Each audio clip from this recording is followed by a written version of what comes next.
so you can let people in. More people join. Hi. Okay.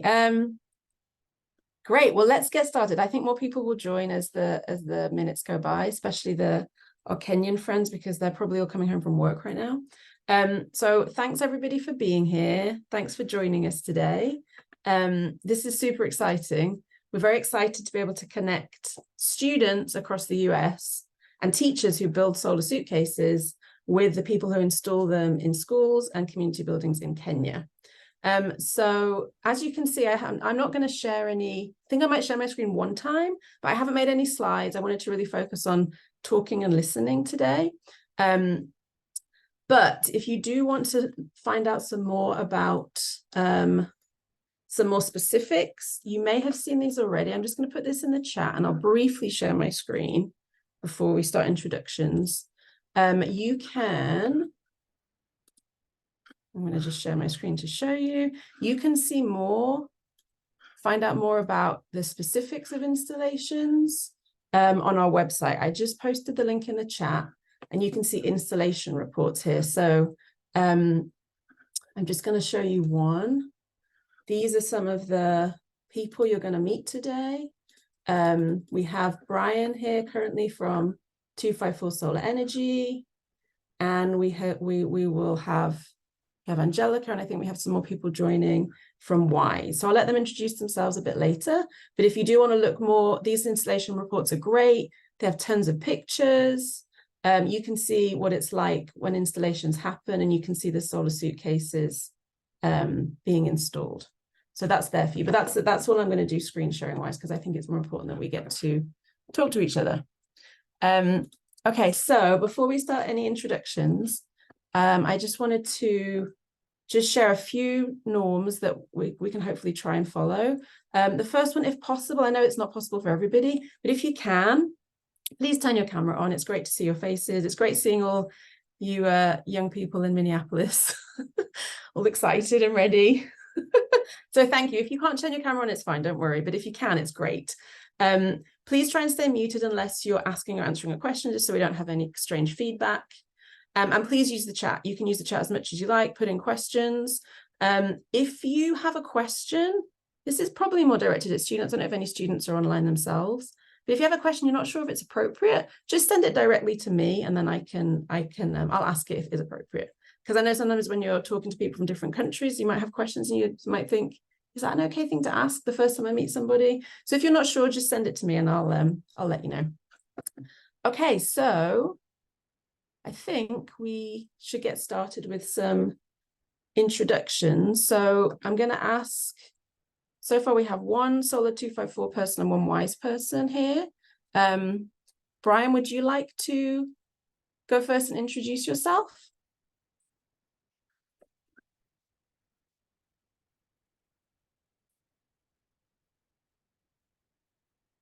You're muted currently.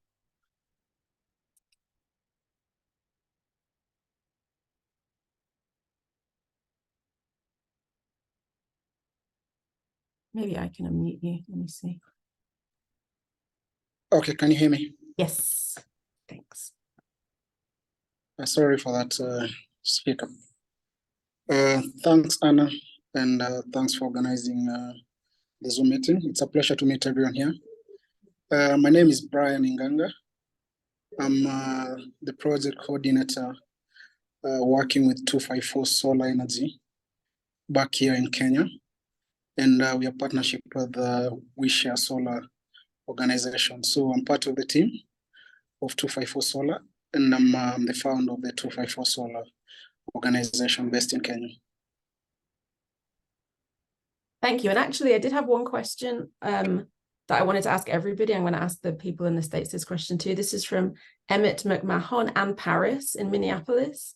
They both wanted to know about what's your favorite food, specifically, hopefully, a Kenyan food that they may not know about.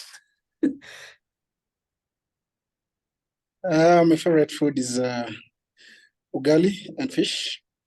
So ugali is it's a corn flour, so yeah, like ugali and fish. Thank you. Okay, great. So that's Brian. And then Angelica, could you, I'm going to pin you. Hey, could you introduce yourself and say a little bit about WISE? Oh, sure, sure. Good morning, good evening. My name is Angelica Waweru. I am a member of WISE. WISE is Women in Sustainable Energy and Entrepreneurship. So we are a service cooperative that brings together ladies in the technical field, engineers, technicians, entrepreneurs, to be able to support in the renewable energy sector. So we do installation of solar systems. We do science, technology, engineering, and mathematics. So I am very excited to be in this call. And thank you, Anne and the team, for organizing this call. My favorite dish is called njahe. It's a cereal. You cook it like the way you cook beans. It's black in color. Then you can eat it with rice. You can eat it with spaghetti. It's very nice. Thank you. Thank you.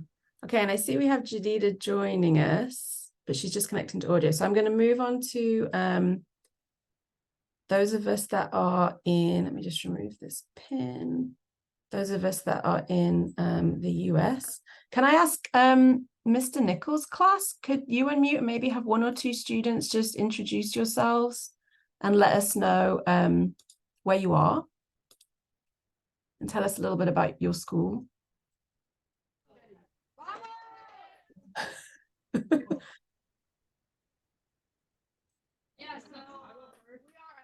You might need to come closer to the computer.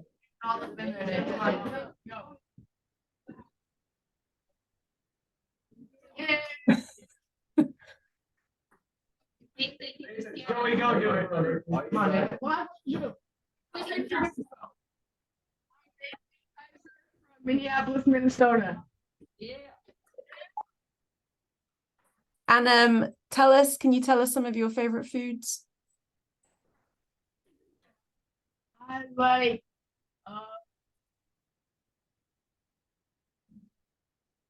like pad thai. Pad Thai, okay. Any other favorite foods in Minneapolis, Minnesota? Oh, I like dried mangoes. Dried mangoes, okay. Wow.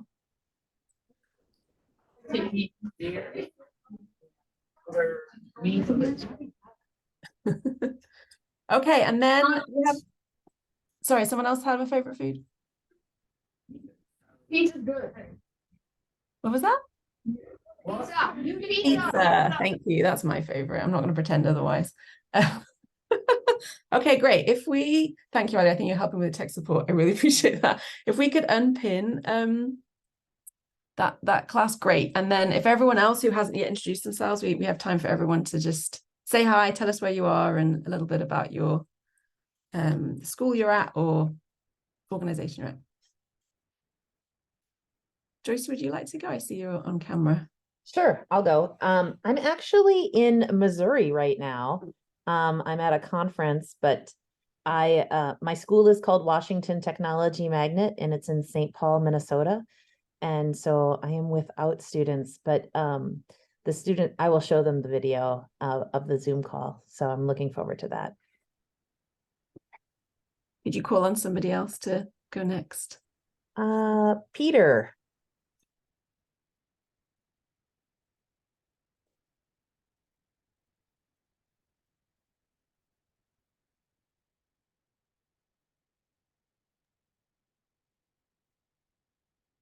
Hey everyone. My name is Peter Leahy. I teach AP Environmental Science here in Oakland, California.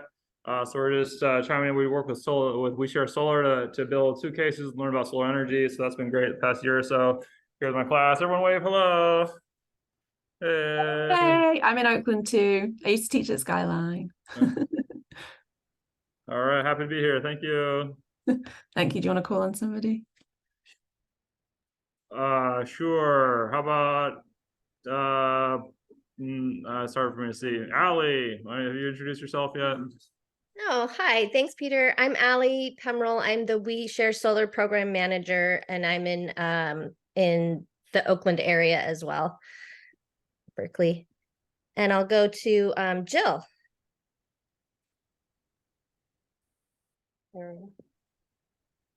Say hi. Hi. We're in Matamidi, Minnesota, and my favorite food is prime rib. Oh, And here's our class. Wave, wave, wave. We're buzzing. yay! Great, good show. Good showing from Minnesota. Thank you. Anyone? I know people's cameras are off. If you're unable to turn your camera on, I know Wendy, it's like 6 a.m. where you are. If you want to just say hi in the chat, you're welcome to. But otherwise, is anyone else? Is Jadida on audio? Jadida, are you ready? Are you able to say hi?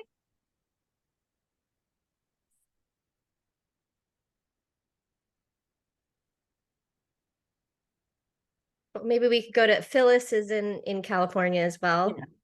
Yeah, Phyllis. we're in West Sacramento, California, and we just started the solar suitcase build this week. Yay. Hi. Okay, anyone else want to say hi? Wendy or Jadida? I think Jadida might be having problems with connecting. Okay, that's fine. Whenever you're ready, if you want to turn on your camera and say hi, please do. The screen is just probably going to stay the same pretty much. I'll just spotlight people. I'm not going to share the screen because I just want us to be able to talk and ask questions. So I'm going to start with thank you, especially Mr. Nichols' class. Tons of questions have been submitted in advance, which is great. I'm going to ask a few of them. And then as you're listening to people speak, if you think of a new question, we'll have time for live questions in a couple of minutes. So I wanted to start with, there's some great questions that I thought would be really good ones to start with. So I'll ask a few of those and then we'll move on to more kind of a discussion. So actually, yeah, I think I may pin, well, I'll pin whoever is speaking, and Ali, if you could help me, that'd be great. Okay, so the first question I've got comes from Ben Davis in Minneapolis, which I think you guys might know them. So the question from Ben is, so this is to Brian, Angelica, and Jadida. How long have you guys been installing solar suitcases in Kenya? What made you want to join the organization and help install the suitcases for those without power?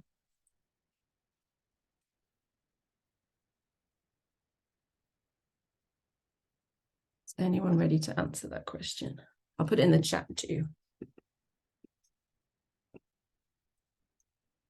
So Brian or Angelica, either if you want to go first, or Jadida, if you're there.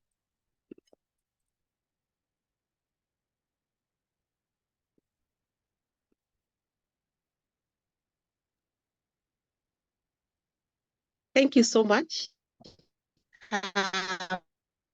for that question. How long? As an individual, I joined WISE 3 years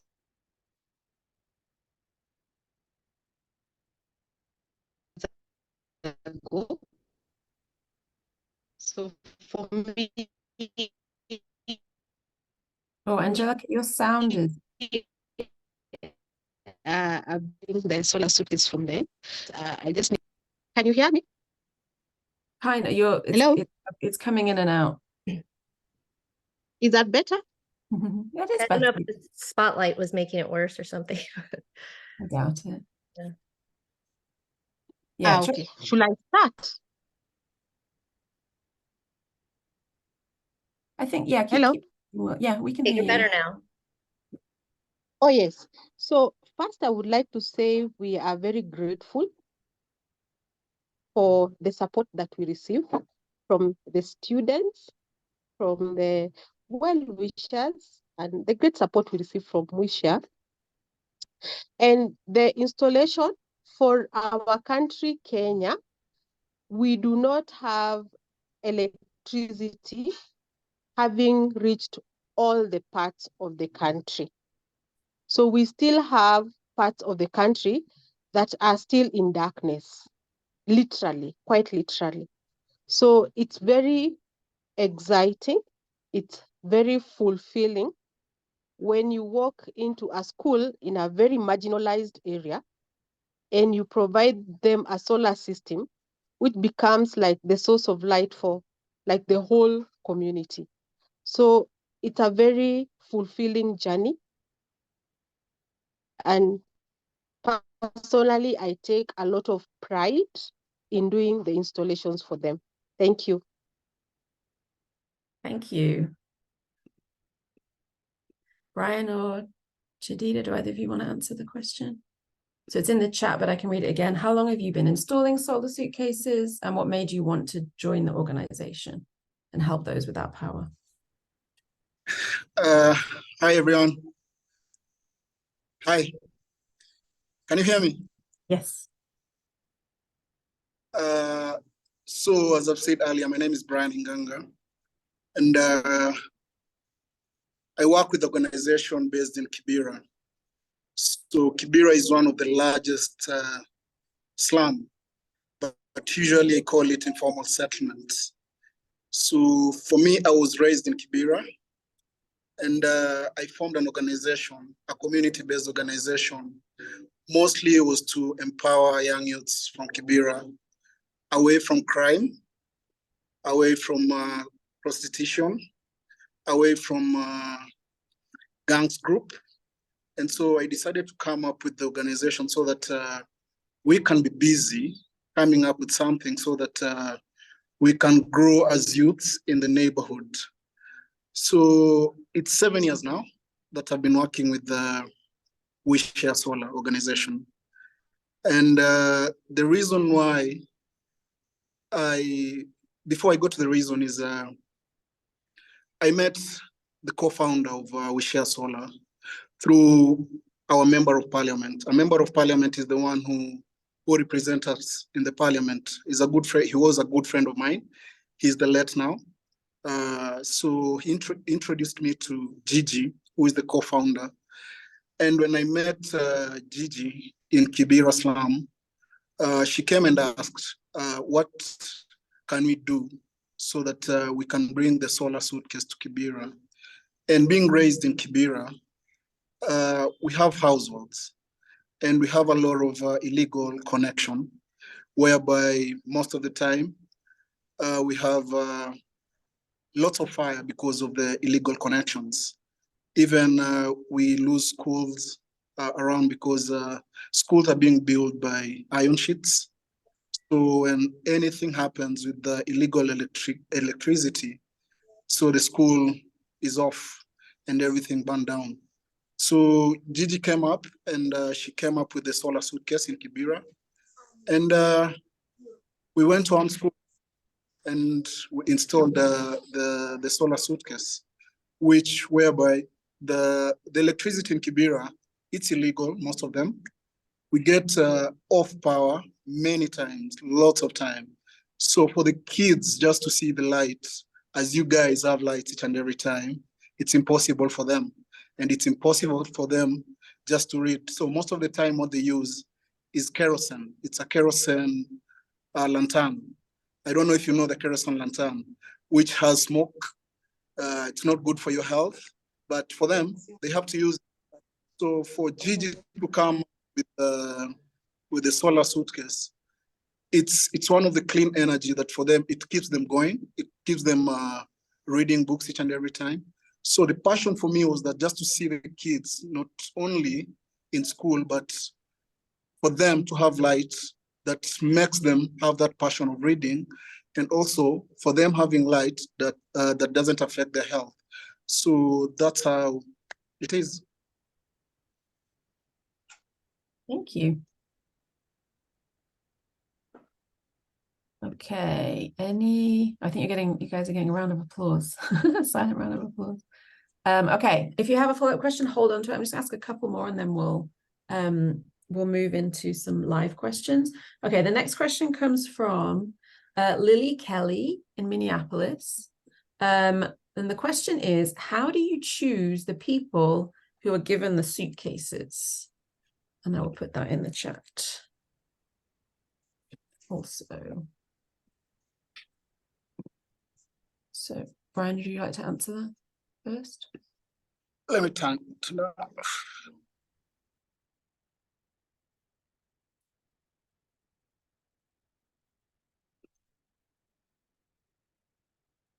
Were you ready to answer that question, Brian? The question is, how do you choose the people who are given the suitcases? How do you work out where they should go?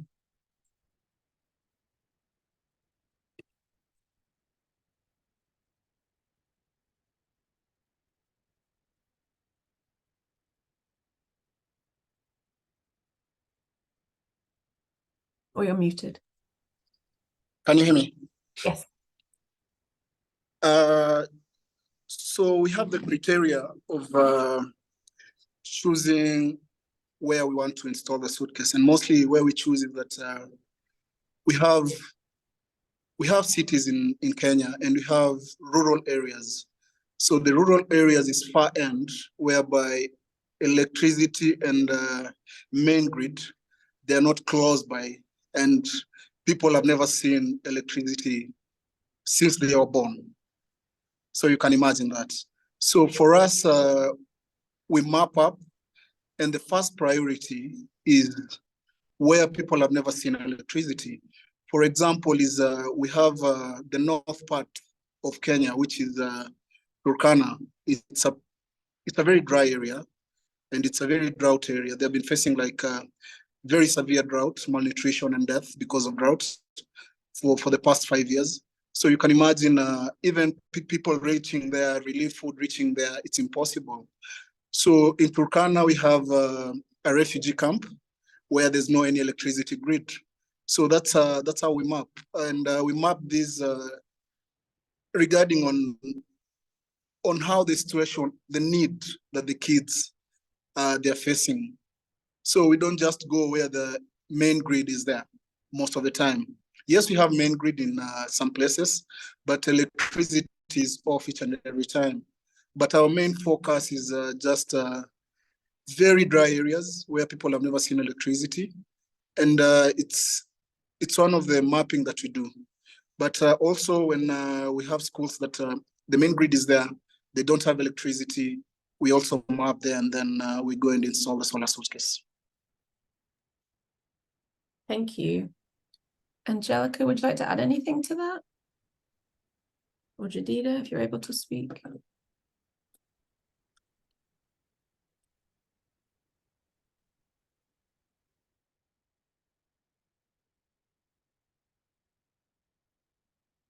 Otherwise, we can move on to the next question. Okay, we'll move on to the next question. Okay, so the next question comes from someone called Leah, don't know the last name, in Minneapolis. And this question is, how long does it take to install the solar panels? How long does it take to install the solar panels? So, yeah, Angelica, would you like to tell us about that? Sure. Thank you for that question. I don't know if you can allow me maybe also just to add on to what Brian has mentioned. Yeah. Please do. On how do you choose, is we carry out an assessment. So you go to the facility, so the school and the region, and check what the needs are. And then you are able to see if what you have as a solar suitcase can be able to suit their need basis. So we do an assessment, and then we check to see whether we're able to match the needs of the school. Please just repeat the second question. The second question was, how long does it take to install the solar panels? Okay. All right. Thank you for that question. How long does it take? So the whole kit, you will have a team go to site. And the way it is divided is you have 2 teams at any particular time. So you have a team that we call the roof team that goes up to install the panels. And then you'll have a team that will be inside, maybe for instance, a classroom to do the suitcase, as well as to do the lights that come with the suitcase. So for a school or for one solar suitcase, if you have a good team on site, and when I mean a good team is there is something called the buddy system. So you have someone to support you, for instance, having 2 people doing the roof work and having 2 people also doing the inside work, you can be able to install this solar suitcase within 4 to 6 hours. So it doesn't take more than a day to finish a solar suitcase. There are some factors that may make that time to be longer, but with the proper preparation, at least in 6 hours, you're able to finish very well. And remember that installation is also includes training of the end user so that they are able to know more about the system and know more on how to use, and also a bit of sure that the sustainability of the same. Thank you. Thank you. I want to just pause for a sec with the questions. Hilda just joined us. So I just wanted to kind of pause. Is there anyone else who's here from WISE or Solar 254 that would like to introduce themselves before we ask any more questions? Turn on your camera if you can, but if you can't, that's fine. You can introduce yourselves out loud or in the chat if that's easier.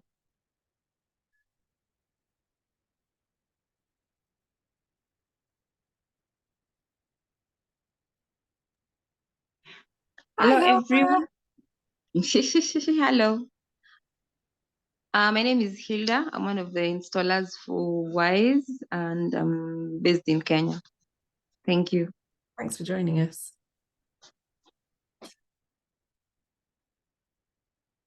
Does anyone else want to introduce themselves before I ask a couple more questions? Then we'll open it up to live questions.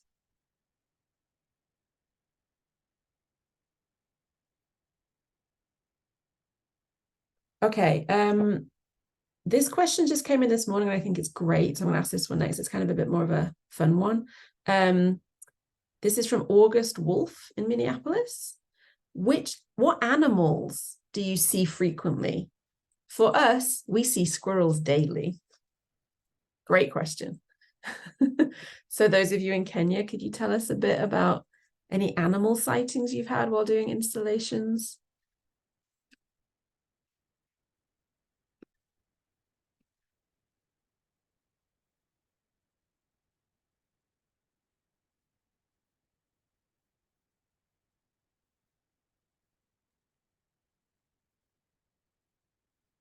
I think I can take that up. So if you have a system, for instance, in the urban areas, if we are doing for homes, for children homes, so that is more of urban areas. So you don't really see so many animals. But for us in Kenya, we have different regions in the country, and you'll be able to experience different animals in the different areas. So for instance, in the recent past, we had a team doing installation in Meru, as well as Samburu. Those are areas where you can be able to even meet with elephants. The team had an encounter with some elephants. And then also, if you're doing the very dry areas, we have very interesting insects in those areas. And you can also even be able to meet with snakes in those areas. So something I'd also just like to mention is that in Kenya, we are blessed with wild animals. We have giraffes, we have elephants, we have lions, the big five, we call them the big five, the rhinos, but then these are mostly in the game parks.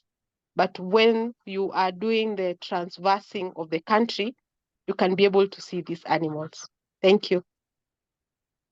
Thank you. That's great that you saw elephants.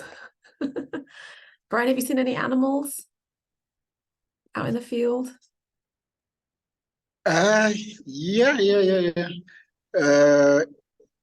We've seen elephants too when we're installing. So as Angelica said, Kenya is a home of wildlife, so we see everything. But really in the field, we see so many things. You can go to the roof and then on the ceiling, you can get a snack. So those are kind of things that we see. Yeah. And monkeys too, right? I saw quite a few monkeys when I was there. Sure. Yeah. Yeah. Great. Any other animals? Any animal sightings from any of our Kenyan friends?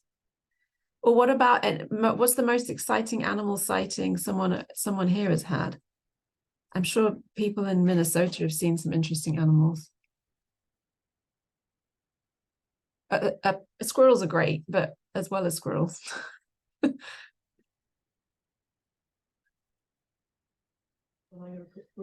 Turkeys and eagles we see.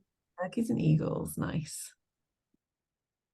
Anyone seen a bear? Do you have bears in Minnesota? That's the most exciting animal I've ever seen in the wild, I think, is a bear. Yeah, one of my students said it there. Yeah. Well, I have the first live question that's come in from a student called Ali. Ali, would you like to say the question out loud, or do you want me to just read it? So it's a very good question. This is in Miss Ryan's class. Attach it to the roof. Oh. Yay! It's a great There's question. Arlie. You got this, Arlie. Who wants to ask Arlie's question? Oh, there we go. How is the panel attached to the roof? Thank you. Very good question.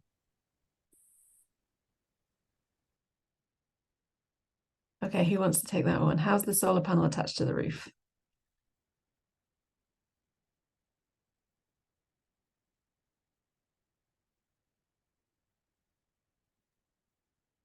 Okay, I can take that.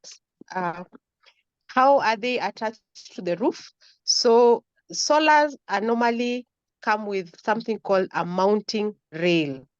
Okay, so you need to have a structure where you first of all fasten the structure on the roof. So for instance, the solar panel, let's say it's maybe 1 meter by, let's say, 2 meters, for instance. So you need to have a rail that first you fasten on the roof. Yeah, so it's a metallic rail. You drill onto the roof, okay, and then you put the rail, and after that you make sure that you seal it properly so that you don't have leakages to the roof, and then you're able to mount your solar panel. I don't know if that answers your question well. Did that answer your question, Ollie? Yeah. Hold on, where are you? There you go. Great, that was a very good question. Okay, well, I think that's a good segue into if there are any other live questions. Ali had her teacher put that into the chat, which is great. If you'd like to do that, please go ahead if that's easier where you are.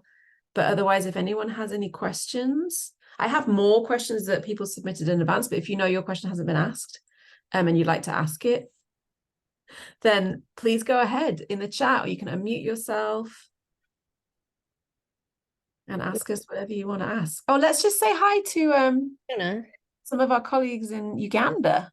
Would you guys like to unmute yourselves and tell us who you are? We've got people from across the world here. Oh, Matt is there. That's our engineer. Oh, and Brent.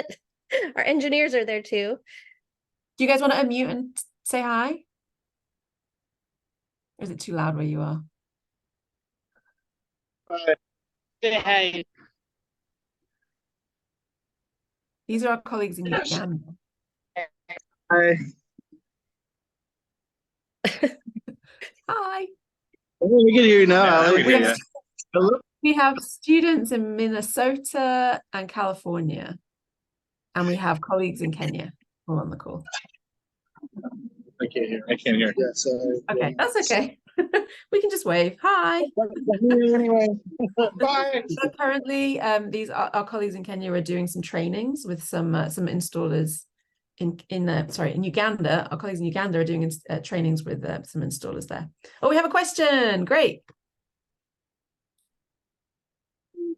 I have a question. Anne has a question. What's the question? Oh, we're asking questions to the Kenyan solar installers. Was that a question, Mr. Leahy?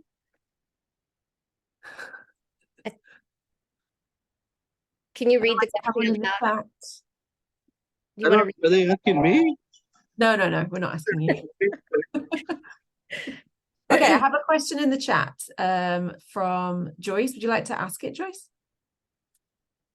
Sure. How much power is generated by the solar panels, and is it enough for the whole day?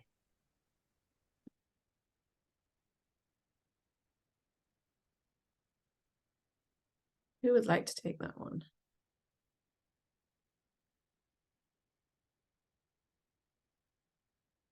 Brian, Angelica, Hilda, Jadida.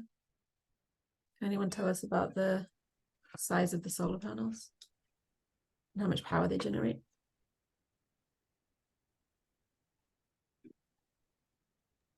I can take this one. Thank you. Definitely I can't do the video, but solar panels come in different sizes, and each of them usually has a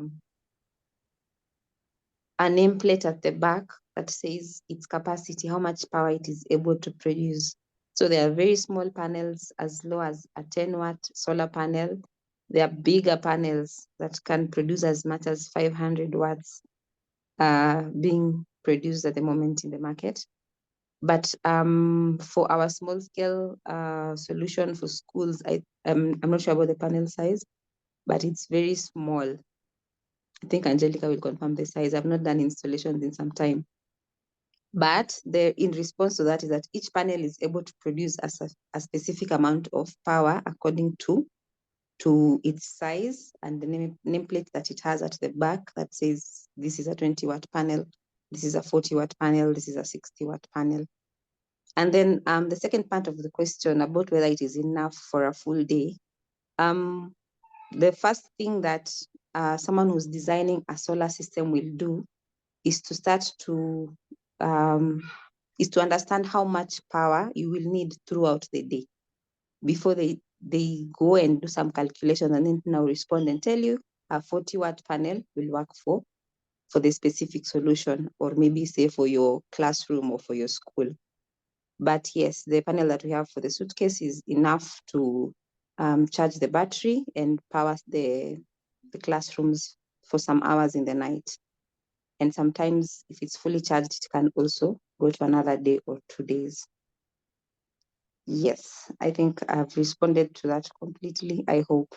Yes, I think so. Thank you. Does anyone else want to add anything to that question?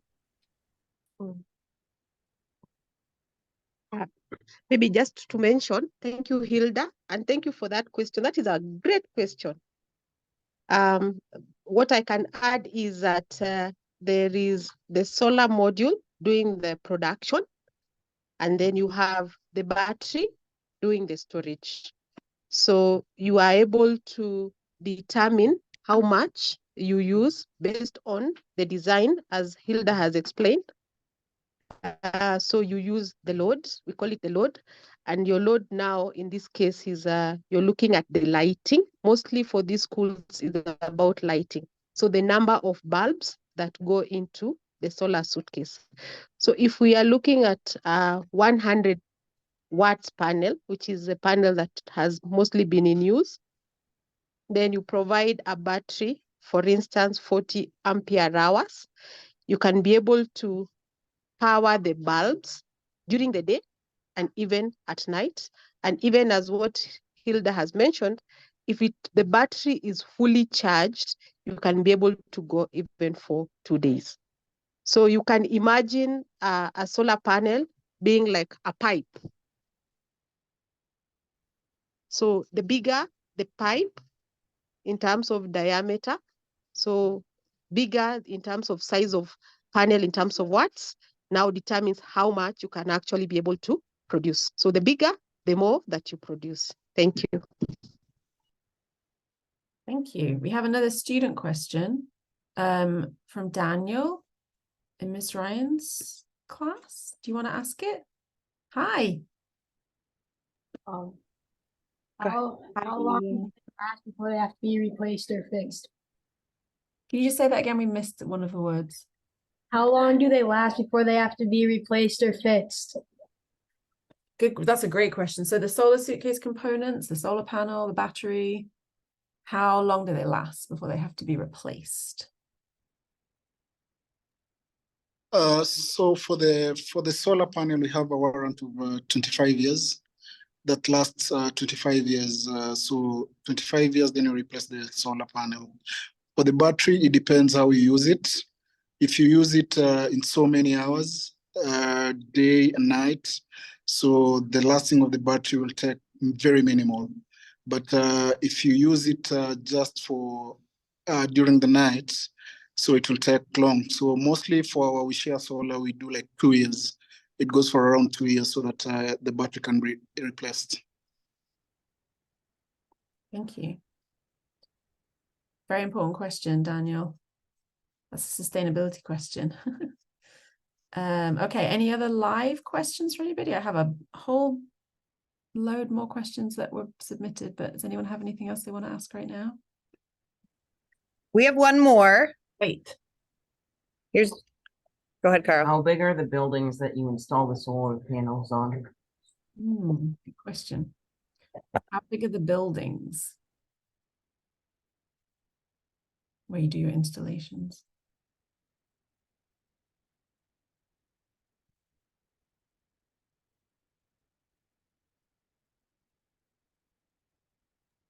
So the classes in Kenya, they are usually, let's say, in meters. I'll say in meters. They're about 4 or 5 meters by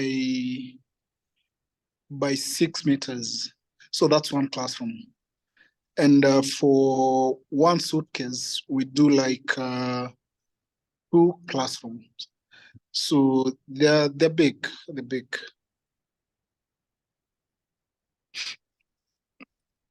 Was that I'm sorry, I don't know that student's name. Was that what you were asking about, like the size in terms of the area of the classroom? Or are you thinking more about like height? What do you want to know? I was thinking about like how much area can the suitcase provide electricity for? Great. Yeah, that's what Brian explained. So yeah, a 4 by 6 meter room, one solar suitcase can like 2 of those. So you can do that math. Work out that area. 2 times 4 times 6. Great question. Okay, any other questions? What about Mr. Nichols' classes? I'm sure some of you have questions. Maybe you have a question that you wrote and I didn't read out yet. Anyone there have a question?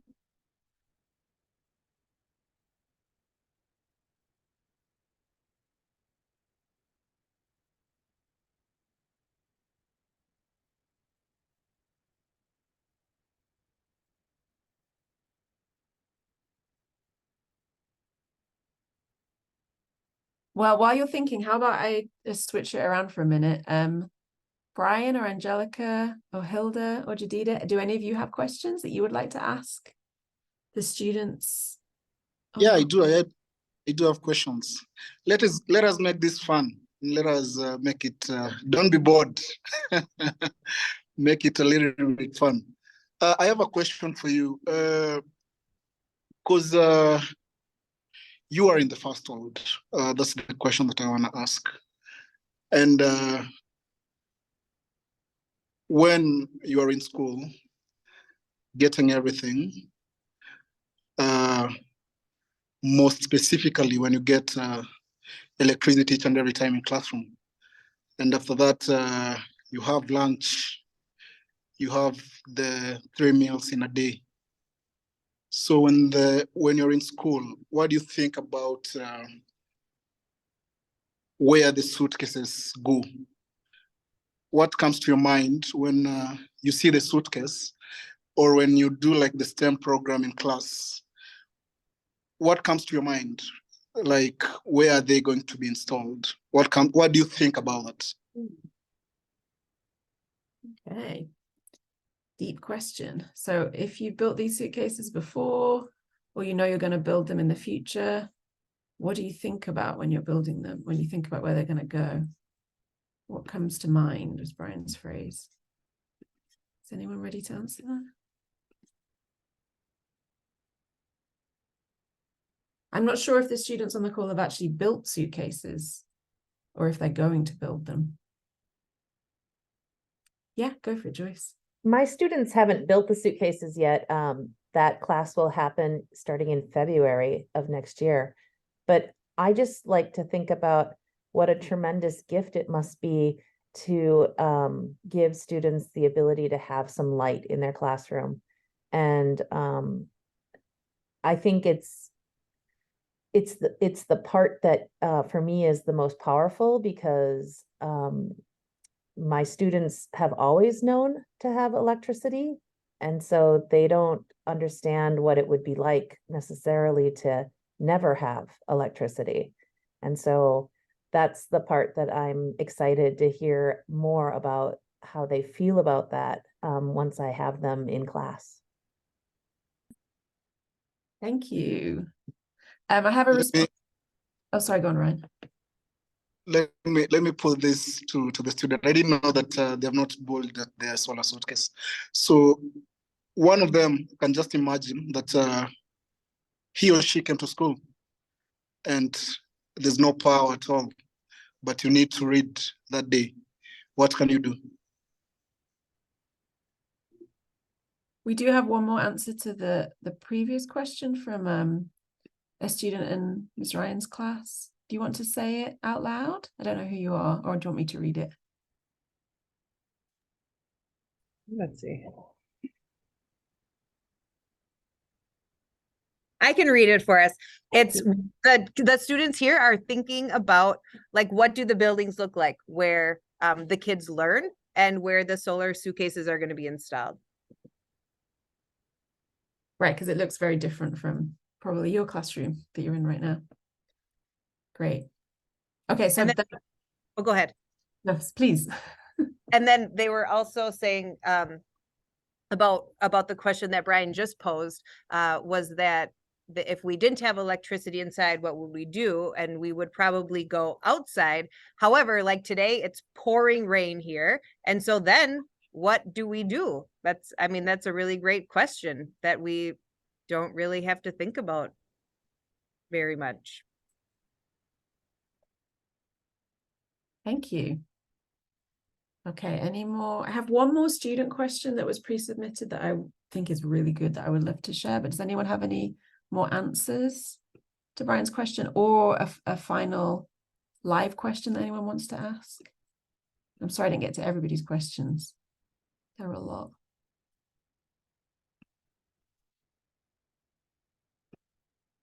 Okay, well, this question actually kind of everybody can answer it depending on, which country you're in. But I'll read the question that was written by the student. This is another one from Ben Davis in Minneapolis. And Ben asked, what's the main form of transportation in Kenya? I heard that people in Kenya have to go all the way to the city just to get light to do their work. How long do people actually take to walk, bike, drive into the city? And that's from Ben. So I think in that we can hear from some of our friends in Kenya, but also it'd be good in the chat if students can share. If you think about how you get to school, it'd be great to see, what different forms of transportation we're using in different countries. And I will copy that into the chat. So does anyone in Kenya want to tell us about transportation? How people get around?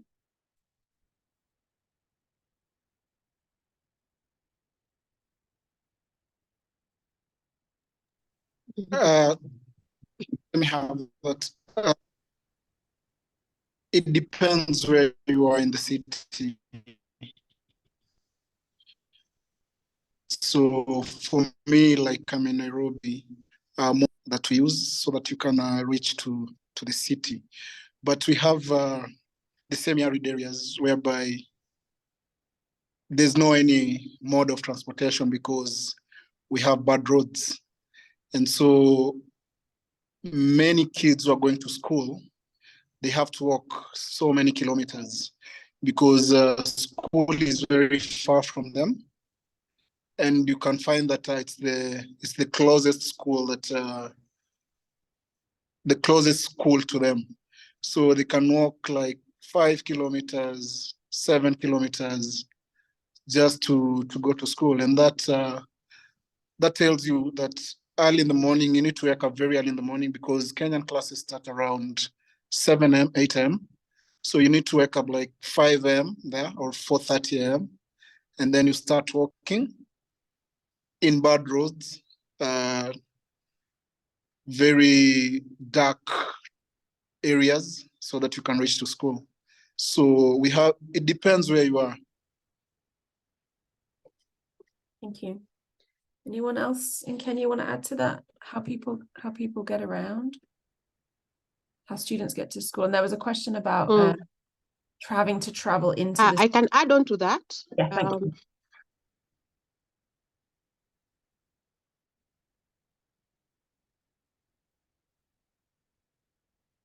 Oh, we can't hear you, Angelica.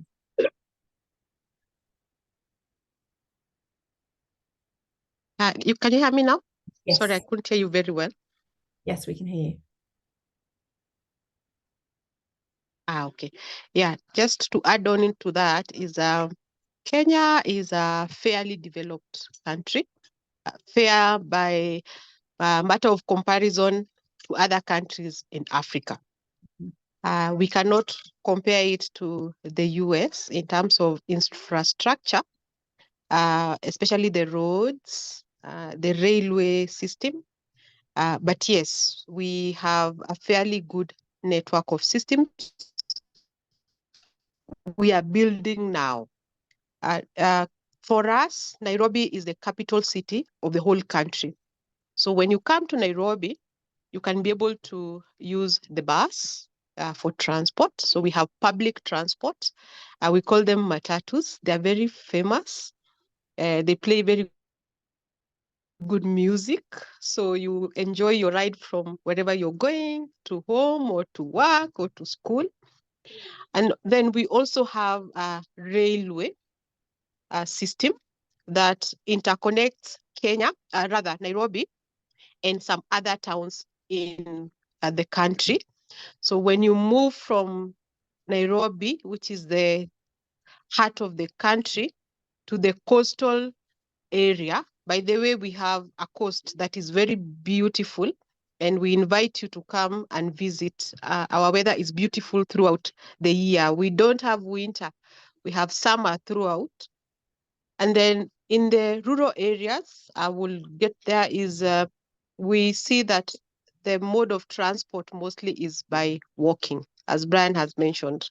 So yes, so you have to prepare really very well before you get to where you're going. So in terms of how do students get to school, some schools use buses in the urban areas, but in the rural areas, which are a bit marginalized, the learners walk to school. Thank you. Okay, so students, those of you that I can see, how many of you got to school today in a car? Can you just show by a show of hand? Wow. And what about in your classroom? How many came to school in a car? Very different, very, very different. When I was in Kenya earlier this year, the main thing that struck me was just how much walking people were doing. People were walking everywhere all the time, long distances. Okay, these have been some great questions. I wish we could keep talking, but we only have a couple of minutes left, and I'm sure a lot of you have to go to a different class. So we're going to wrap up just in the next couple of minutes. Does anyone want to make any kind of closing remarks? Any student want to say anything to our Kenyan friends who joined us? Anyone want to say thank you or anything?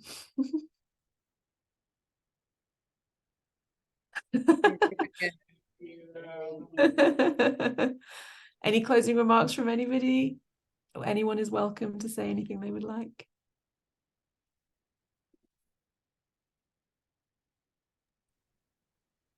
For me, what I want to say is that it's very great to talk to you students, and I'm very happy for We Share Soul organizing this. And hopefully, when you make the solar suitcase, just think in mind where they're going and who are you empowering? Who are you making his future to be? Because the solar suitcase is like it's a future to kids. And for them to have light, it's one of the greatest things that I believe that one day, when you come to Africa, you'll have that touch of where the suitcases are going.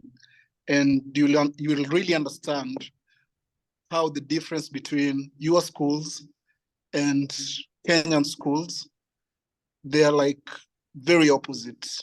So those suitcases really help to get a teacher, to get a doctor, to get physicians. So it's a future to the students in Kenya. So when you build that suitcase, and I hope that you'll have that chance of building that suitcase, know that you have empowered someone somewhere, and you have empowered someone who's going to empower his community or her community. Thank you. Thanks, Brian. Okay, anyone else want to say any closing things, or we can all say bye? Any final comments from Wise Angelica? Yes, thank you. Thank you very much.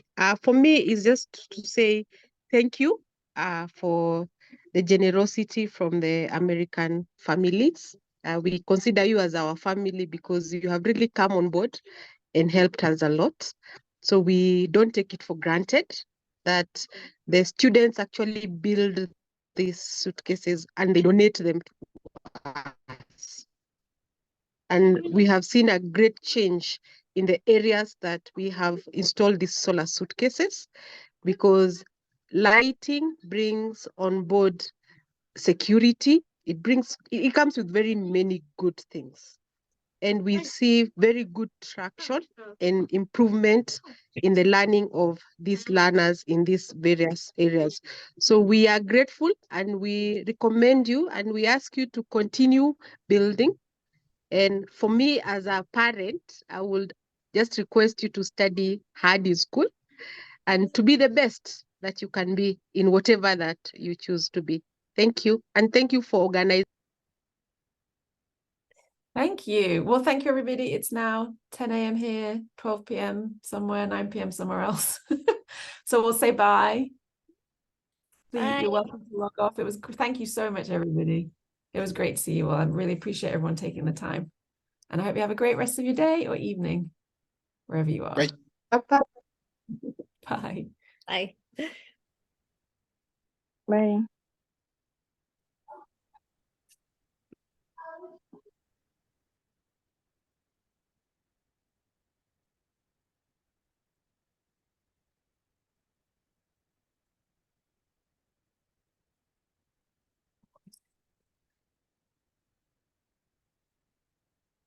I will stop recording. I didn't do that.